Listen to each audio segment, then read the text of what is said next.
Bismillahirrahmanirrahim. Assalamualaikum warahmatullahi wabarakatuh. Alhamdulillah.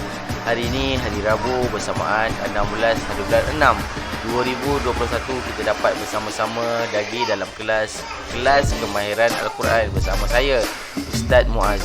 Baik, hari ini kita akan membincangkan tentang perkara yang sangat hebat di dalam Al-Quran, iaitu sejarah penulisan Al-Quran. Okey, baik. Kita boleh lihat pada skrin masing-masing sejarah penulisan Al-Quran, bila dia mula, siapa yang mulakan menulis, kita akan bincang dalam itu. Okey, baik. Hari ini kita akan tengok sejarah penulisan Al-Quran pada zaman Rasulullah sallallahu alaihi wasallam. Yang pertama, proses penulisan Al-Quran bermula sejak di zaman Rasulullah sallallahu alaihi wasallam. Yang kedua, Rasulullah sallallahu alaihi wasallam telah melantik juru tulis Al-Quran itu sendiri di antara para sahabat untuk mencatat setiap kali diturunkan wahyu. Okay, nanti saya terangkan. Penulisan Al-Quran ditulis pada pelepah tamar, pinggan batu, tulang-tulang dan sebagainya. Okey. Bila wahyu itu dapat, Rasulullah akan mencari ataupun memilih beberapa orang sahabat untuk menulis Al-Quran. So nak baca, sahabat-sahabat menulis. Contoh di atas pelepah tamar, Ustaz ada pelepah sikat, so tulis. So itu semua dikumpulkan di rumah Rasulullah sallallahu alaihi wasallam. Kepingan-kepingan kayu, kepingan-kepingan pelepah biji, pelepah tamar, batu, tulang-tulang, kulit-kulit dan sebagainya. Okey. Itu secara ringkas. Seterusnya kita berpindah pada zaman sahabat Sayyidina Abu Bakar As-Siddiq radhiyallahu anhu. Okey. Beliau mengharapkan sahabat Zaid bin Sabit Al-Ansari, iaitu anak angkat Nabi Muhammad waktu dulu. Nanti kita ceritalah. Zaid bin Sabit untuk menyalin semula Al-Quran yang telah ditulis di zaman Rasulullah. Okey. Abu Bakar As-Siddiq sendiri telah menyuruh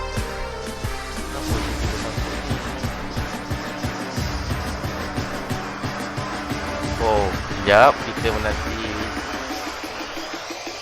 kamera. Okey. Kita kembali semula. Minta maaf, saya dah terganggu. Okey, pada zaman sahabat, iaitu zaman Sayyidina Abu Bakar, Sayyidina Abu Bakar sendiri melantik orang yang sangat dipercayai, iaitu Zaid bin Sabit. Kenapa? Sebab Zaid bin Sabit ni duduk dengan Nabi lama. Dia anak angkat. Waktu tu mak Zaid ni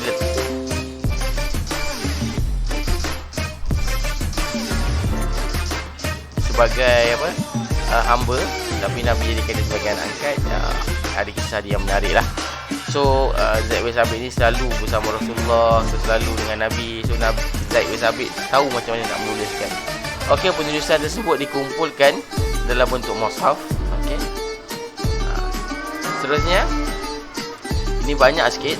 Di zaman Sayyidina Osman bin Affan radhiyallahu anhu, ini lebih banyak mereka menulis, ini lebih detail lah yang ada pada zaman Sayyidina Osman. Sehingga kini Al-Quran kita digelar sebagai Resam Osmani. Okey, kita tengok macam mana. Al-Quran ditulis semula kerana terdapat perbezaan bacaan di kalangan umat Islam yang semakin berkembang. Bila Nabi dah wafat, Abu Bakar, Umar dah melebarkan sayap dakwah dia ke merata negara. Okey, dihantar ke Rom, Parsi dan sebagainya.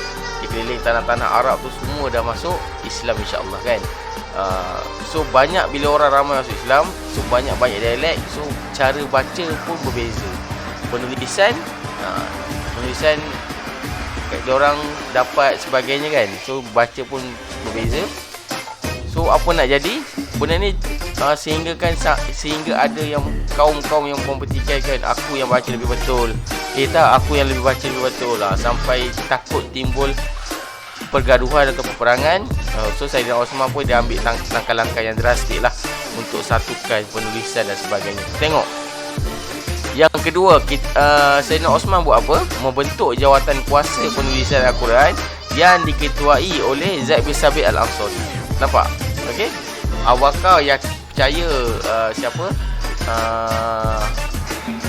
Zaid bin Sabit, Umar pun percaya Zaid bin Sabit, sehingga Sayyidina Osman pun mempercayai Zaid bin Sabit. Okey. So jawatan kuasa ini menyalin semula ayat-ayat Quran daripada lembaran mushaf dan dijadikan satu mushaf.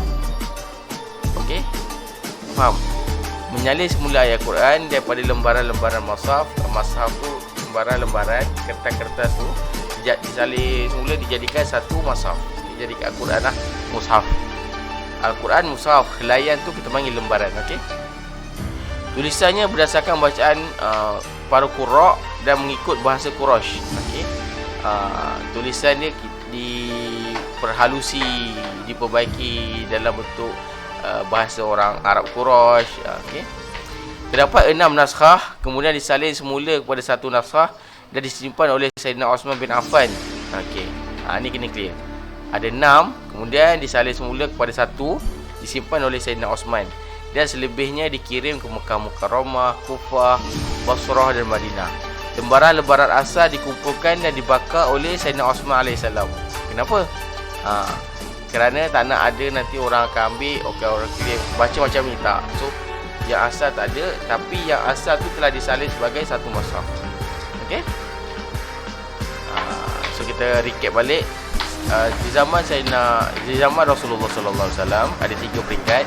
Zaman Rasulullah, kedua zaman Abu Bakar, 3 terus zaman Osman. Zaman Umar macam mana? Zaman Umar dia pakai zaman Abu Bakar punya.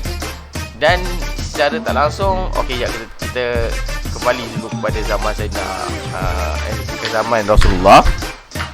Zaman Rasulullah ni Rasulullah tak buat satu mushaf. So Nabi baca, sahabat salin dan ataupun lepas tamar, batu, kayu dan sebagainya, okey, dikumpulkan. Sebab apa? Sebab waktu tu kurang kepentingan lagi. Sebab apa? Bila orang ada masalah, dia jumpa Nabi, "Wahai Nabi, apa benda ni? Apa isu ni? Apa nak jawab macam mana?" So Nabi sendiri adalah Al-Quran kan, Al-Quran. So Nabi akan baca direct. So waktu tu tak ada keperluan lagi untuk ada satu mushaf Al-Quran. So sehingga Nabi wafat, dilantik sebagai Abu Bakar sebagai pemerintah. Ada satu peperangan yang mana dalam peperangan itu terdapat banyak sahabat-sahabat yang hafiz Al-Quran, yang hafal 30 juzuk, telah mati syahid.